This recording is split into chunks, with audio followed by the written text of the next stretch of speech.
What's up guys, my name's Icronic, your host on this Destiny video. In today's video, we got something really special. This is going to be the weekly update for, I think, March 26, 2015. Basically, this is the update we have been waiting for, or not the update, but this is the update title, the one that we've been waiting for. This is going to be the more vault space. It described exactly how they're going to upgrade it, the reasons behind why they did certain things, and it just a bunch of information on it, and I'm super excited. I have a lot of concerns about what I think about some things, but I'll be sharing these in this video. So first and foremost, the update will arrive around in April for the House of Wolves update. It's probably an update that's going to come out before House of Wolves to get you prepared for that update. Basically allows you to upgrade, you know, usually your vault space is 20, 20, and 20. They're going to be upgrading it to 24, 36, and 24. So basically you're going to have 36 on your weapon slots. So almost doubling the amount of weapons that you can actually have in your weapons. And you can see here the guy just has infinite Gallahorn just because, you know, why not? And of course he's got like 99 of everything else.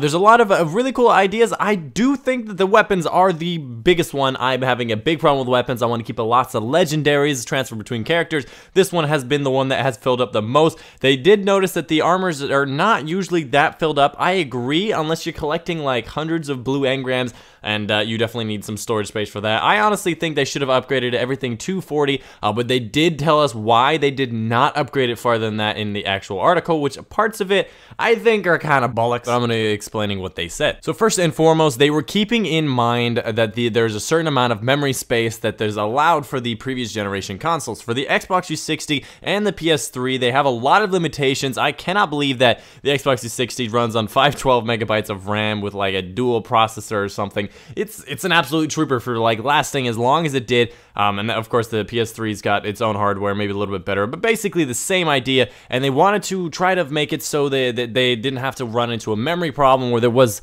too many weapons displayed on one screen. If you want my honest opinion on this, I think it's bollocks, because all memory is stored on the Destiny server. There's nothing there on your console. In other words, they were trying to appease the players by increasing the vault space and avoiding all these concerns while still trying to save some money. That's my honest opinion about it. It might be a bit more legitimacy because it's like an older generation console, but having a bunch of pictures on screen at the same time, I mean, hell, Skyrim on 360 had it where you could have like infinite amount of items on you, you're just over encumbered, and the chest all at once on one screen. I think that Destiny can do this with this tiny little picture. Honestly, I'm a bit upset about that, but I am super excited. Like, doubling the amount of space for weapons, I really do think is a really good idea. And if you guys have been on my channel a lot, you know that I'm not just like, I never really downplay something unless I just really don't like a gun.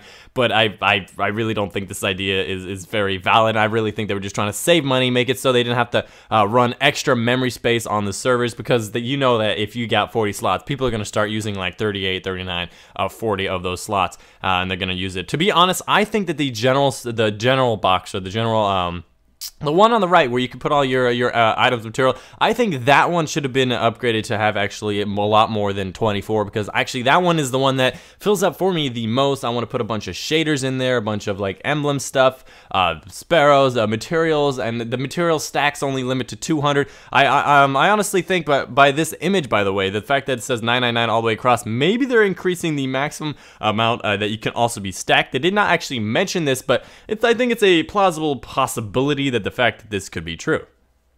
For example, the materials, like for example, relic iron can only stack up to 200, and then it will make a new stack. Maybe perhaps with this thing they can go higher stacks. For example, the weapons, or the weapon parts and the armor parts, can go up well past 1,000, probably like 9,999. Maybe they're gonna make it so they can actually stack up to this larger amount, which would be awesome, because then I wouldn't have to worry about literally having like stacks of 200 and then all my other characters just have random bunches of like 20, 15 relic iron, which is kind of weird. But anyways, I am super excited for this vault update. I've been waiting for a long time, trying to stuff my banks. I've been using the Postmaster as storage. Apparently there's a 20 maximum and everything else just gets deleted. But I've been using this Postmaster to store my blue engrams for whenever I needed them, which is pretty sad considering that each character has an extra 20 there, and I've literally just been storing stuff.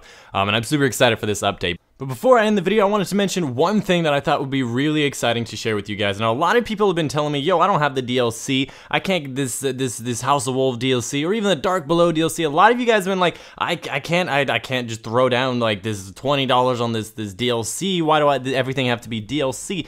Well, the fact of the matter is, I may have a solution for you guys. If you guys haven't heard of Opinion Outpost, you might want to check down in the description down below. It's actually a service where you can make a little bit of extra cash just by like reading this thing, doing a survey, and telling people about video games and what your opinions are. I mean, that's basically what you're doing in the comments already. You just gotta go do it and you earn about a bunch of extra money. I've used it recently. I've got a bunch of Microsoft points off of it. I used it to fund my House of Wolves, even though I didn't need it. Just a cool little thing. And if you guys are looking to get this thing, if you want to get the DLC but you can't exactly ask your parents about it, or they don't want to, you can make this very easy trip to just check out the description down below. You can click that link and just fill out a survey, and it's a really easy thing. And of course, let me know in the comments down below if you do have questions on that. But anyways, that's the video for you guys today. If you did enjoy, let me know in the comments down below what you think of this. Let me know your honest opinion without just saying, oh, this is bullshit, this is all these things. I said it, you guys don't have to say it. Let me know what you guys think would be a better idea. Don't just say something simple. Say something really as a good idea. Like, think about what they have to think about, how much expenditure on server memory they have to use, on the game memory. Think about what could really solve this problem when it comes to these things. And obviously, infinite is not an option, but you can obviously talk about that in the comments. But again, that's the video for you guys today. I hope you guys enjoyed. My name's been Ironic, and I'll see you guys on the next one.